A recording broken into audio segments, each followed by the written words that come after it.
আসসালামু আলাইকুম। সবাই কেমন আছেন? আজকে একটু সন্ধ্যার পরে বাইরে গিয়েছিলাম। আসার সময় কিছু টুকটাক বাজার করে নিয়ে আসছি। আ কিছু কবুতর নিয়ে আসছি, কিছু মুরগি কিনে নিয়ে আসছি, আর বড় একটা রুই মাছ নিয়ে আসছি, আর কিছু সবজি। সন্ধ্যার পরে যেহেতু বললাম, তার মানে বুঝতেই পারছেন সন্ধ্যার পরে এই জাতীয় কাজ করতে কতটা বিরক্ত লাগে।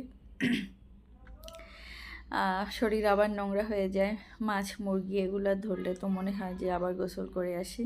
কিন্তু কিছু করার নেই, যেহেতু বাজার করে আনা হয়েছে, এগুলো তো ঠিকঠাক করে ফ্রিজে রাখতেই হবে।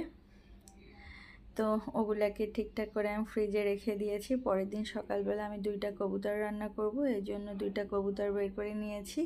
কবুতরগুলোকে আমি একটু হালকা আগুনে সেঁকে নিব, যেন ছোট ছোট যে লোম আছে এগুলো একদম পুড়ে নিঃশেষ হয়ে যায়, যেন এগুলো না থাকে। 2টা কবুতরই ভালোভাবে